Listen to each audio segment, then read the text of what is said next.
जेकर नमवे बाबा गियो के डर कहे लगी।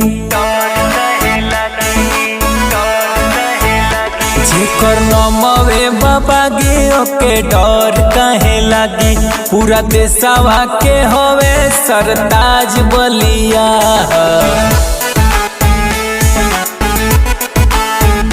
जेकर नमवे बाबा गियो के डर कहे लगी।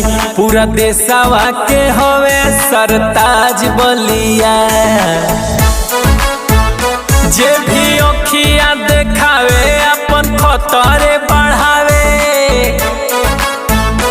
जे भी अखिया देखावे अपन खतरे बढ़ावे। और दम रखे अपन घर में मिजाज बलिया।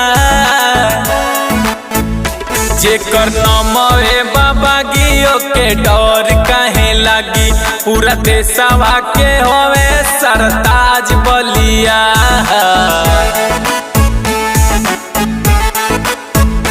मंगल पांडे के बगावत रहे देश के जगावत।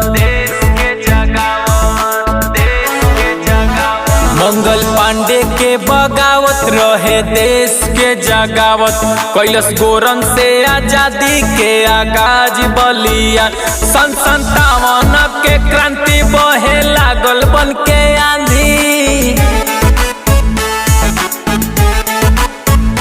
सन 57 के क्रांति बहे लागल बन के आंधी। वीर कुंवर ऐसन दिहलस जबाज बलिया। जेकर नमवे बाबा गियो के डर कहे लगी। पूरा देशवा के होवे सरताज बलिया।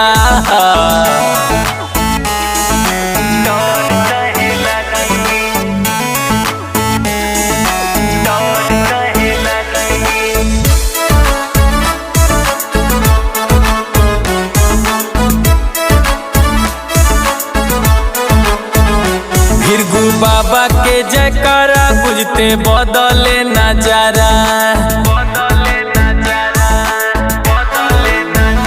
भृगु बाबा के जयकारा गुजते बदले नजारा। कहीं अलगे रखेला अंदाज बलिया। बालेश्वर जी के नगरी बांधे सभे यहाँ पगड़ी।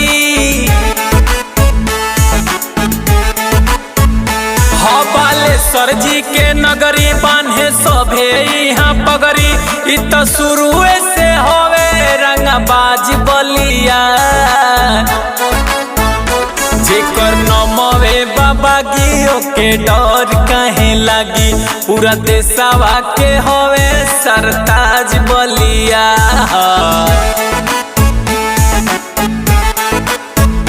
बकवा गाँव के गजाधर तहसीलदार के भागा कर। बकवा गाँव के गजाधर तहसीलदार के भागा कर। गैले कुर्सी पर खुदही विराज बलिया। चिट्टू पांडे के प्रसंग दुर्गेश अमरेश के संग। चिट्टू पांडे के प्रसंग दुर्गेश अमरेश के संग।